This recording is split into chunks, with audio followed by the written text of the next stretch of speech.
আসলে আপনি যতটুকু পরিশ্রম করতেছেন এই পরিশ্রমটা ওই যে আমি বললাম না যে না, আপনার সাথে আমরা তিন আমরা চারজন লোক বলতেছি আছে। কি জানেন, আমরা বলতেছি যে এখন সবাই জানি আমরা যে আমাদের গেজেটটা কবে হবে না হবে, এটা আমরা সবাই সরকারি চাকরি করে, সবাই সরকারি নিয়ম কানুনও সবাই জানে।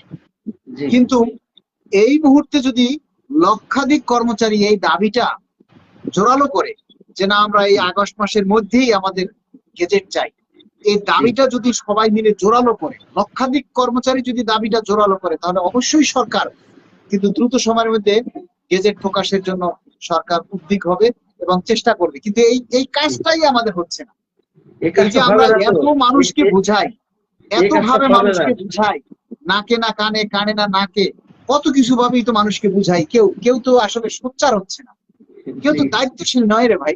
কি বলবো, আমরা আপনি কি তো করবো? সবাই আপনি তো অনেকেই বলে কি জানেন, আন্দোলন দেন। আরে ভাই, আপনি আন্দোলন ঘোষণা করলেই তো আর হইলো না, আপনি তাই তো না? পরশুদিন একটা লিখছিলেন, কিরকম যেন একটা ভাষা লিখছিলেন, মন্তব্য খুব খারাপ, আমি কইরা দেখলাম। খুব দুঃখ করে লিখছিলেন। ওই যে ভিউ ব্যবসা সম্পর্কে একটা কথা লিখছেন। হ্যাঁ হ্যাঁ, কি বলবো বলেন। মানুষ তো আমাদেরকে ধন্যবাদ দিবে, স্বাগত জানাইবে, বাহবা দিবে তো দূরের কথা, আবার উল্টা আমাদেরকে গালি দেয়, ভিউ ব্যবসা বলে। আপনি তো ওই যে নিজের নাটক গুলা দাবিটা, নিজের দাবিটা তো বলেই না, নিজের দাবিটা প্রচার করে না, ওর উল্টা আমরা করি বলে আমাদেরকে এটা সেটা বলে। আপনি তো কয়েকদিন কয়েকটা এই নাটক করলেন। মানুষগুলি কেরা লাইভে যুক্ত হয় আবার চলে যায়? আপনি তো কয়েকদিন নাটক করলেন, রিলস করলেন, ভালোই লাগলো, এইগুলো বাদ দিলেন কেন? সহমত পোষণ করছি, পে স্কেলের গেজেট চাই, দিতে হবে ইনশাল্লাহ। আবুল কালাম আজাদ, গেজেট চাই। আপনারা আগামী শুক্রবার জাতীয় প্রেস ক্লাবে দ্রুত প্রজ্ঞাপনের দাবিতে আপনারা সবাই চলে আসুন। আমরা দেখব যে কয়জন মানুষ আসে, সেটার উপরে নির্ভর করবে আমরা বৃহত্তর কোনো কর্মসূচি দিব কিনা। কারণ বৃহত্তর কর্মসূচি ঘোষণা করলেই তো আর হইল না, সেটা তো সফল করতে হবে। আমরা একটা কর্মসূচি ঘোষণা করলাম আর আপনারা সবাই ঘরে বসে চুপ করে বসে থাকলেন, আসলেন না, তাহলে ওই কর্মসূচি আমরা ঘোষণা করতে চাই না। স্যার। যেটা আপনারা, আমরা একটা আমাদের জি আগামী 7 তারিখ আমাদের জি একটা কাউন্সিল আছে, সেই কাউন্সিল আপনারা সফল করুন এবং জি দ্রুত প্রজ্ঞাপনের দাবিতে সবাই চলে আসুন। জি আমরা সেদিন দেখব যে আপনারা জি কতজন এই আন্দোলন জি চান, কতজন আসলে আন্দোলন করতে আপনারা রাজি আছেন। সেটা স্যার। সেটার উপরে ভিত্তি করে আমরা চিন্তা করব যে আগস্ট মাসে যদি গেজেট না হয়, তাহলে আমরা জি পরবর্তী কর্মসূচি দিব কিনা। স্যার, আমি একটা কথা বলি আপনাকে। আপনি যে রিলস এবং নাটক গুলা করতেন, সেই নাটক গুলা কেন এখন করেন না?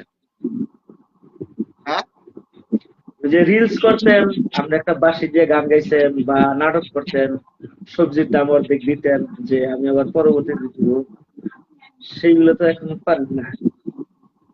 মানে সেইগুলি এখন করতেছি না সেটা। জি আর কত করব বলেন, আর কত ভাবে বুঝাবো? মানুষ তো সেগুলি প্রচার করে না। এগুলি জি যাদের জন্য করি, এটা করার মানে কি, আমি আমার দুঃখ কষ্টের কথাগুলি আমরা তুলে ধরছি, বাস্তবতাটা তুলে ধরছি, সেটা জি তো সবাই প্রচার করে সেটা তুলে ধরতেছি কেন? এটা যাতে সরকারের কাছে এই এইটা যায়, সেটা তো যাচ্ছে না। সরকারের কাছে আসলে যায়, কিন্তু ওই পেজ গুলা ওইটা আগে ওইখান থেকে উদ্যোগ করে দেয়, পেজ গুলা যায়। আপনি এখন একটা সরকারের বিরুদ্ধে একটা কথা বলেন, ঠিকই আপনাকে ঠাস করে ধরে ফেলে দেয়। কিন্তু ভালো কথা আপনি ওইটা আমলে নেবেন, আরো জি, বলবো যে মাথা খারাপ হচ্ছে।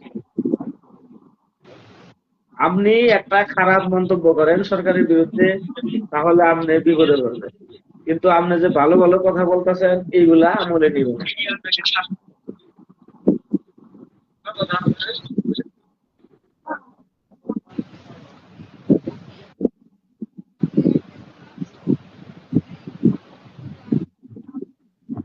স্যার, আপনি হ্যাঁ,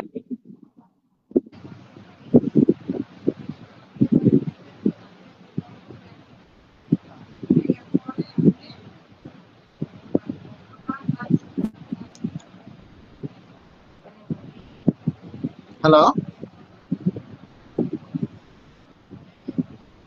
হ্যালো, হ্যালো।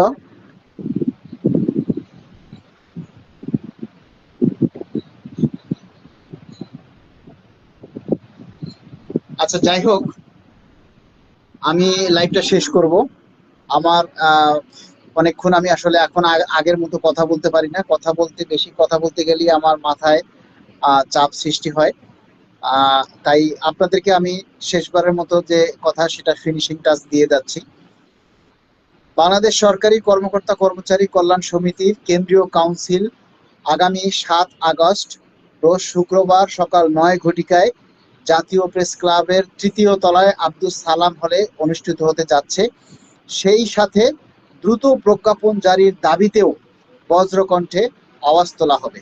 আপনারা যে যেখান থেকে পারেন কিংবা ঢাকা শহরের মধ্যে থেকে যারা উপস্থিত আছেন, তারা সবাই আগামী শুক্রবার জাতীয় প্রেস ক্লাবে উপস্থিত হয়ে আমাদের দাবির সাথে একত্রতা প্রকাশ করবেন। আপনারা অনেকেই আন্দোলন চাচ্ছেন, পে স্কেলের দাবিতে, পে স্কেলের গেজেট প্রকাশের দাবিতে বৃহত্তর কর্মসূচি ঘোষণা করতে বলতেছেন, কিন্তু আমরা যতবার দেখেছি যে কর্মসূচি ঘোষণা করা হলেও আপনারা যথাসময় আপনারা উপস্থিত হন না। তাই আগামী শুক্রবার আপনারা উপস্থিত হয়ে প্রমাণ করবেন যে আমরা পরবর্তীতে কর্মসূচি দিলে সেটা আপনারা পালন করবেন। আপনারা আগামী 7ই আগস্ট আপনার উপস্থিতি নির্ভর করবে যে আমরা পরবর্তীতে বৃহত্তর কর্মসূচি দেব কি না। কারণ একটা কর্মসূচি শুধু ঘোষণা করলেই হলো না। একটা কর্মসূচি ঘোষণা করতে গেলে অনেক রিস্ক নিয়ে, অনেক নিয়মতান্ত্রিক, অনেক শৃঙ্খলা মেনে, অনেক কিছু চিন্তা ভাবনা করে একটা কর্মসূচি ঘোষণা করতে হয়। সেই কর্মসূচি ঘোষণা করার পর আপনারা সবাই ঘরে বসে চুপচাপ থাকবেন আর পে স্কেলের গেজেট আশা করবেন দ্রুত সময়ের মধ্যে, এটা আসলে হতে পারে না। তাই আগামী শুক্রবার আপনারা উপস্থিত হবেন। আপনাদের উপস্থিতির উপরে নির্ভর করবে আমরা পরবর্তীতে বৃহত্তর কোনো কর্মসূচিতে যাব কি না। কেননা আমরা সরকারের সাথে একাত্মতা প্রকাশ করছি এবং সরকারের উপরে আমাদের আস্থা আছে, আমাদের ভরসা আছে। আমরা জানি যে এই সরকার আমাদের পে স্কেল বাস্তবায়ন করবে এবং গেজেটও প্রকাশ করবে। তবে সেটা কবে নাগাদ করবে এই বিষয়ে আমরা সন্দিহান। তাই দ্রুত প্রজ্ঞাপনের দাবিতে আমরা সরকারের কাছে দাবিটা জোরালো করতে চাই। আর সেই দাবিটা জোরালো করার জন্য আপনাদের সবাইকে আমরা পাশে চাই।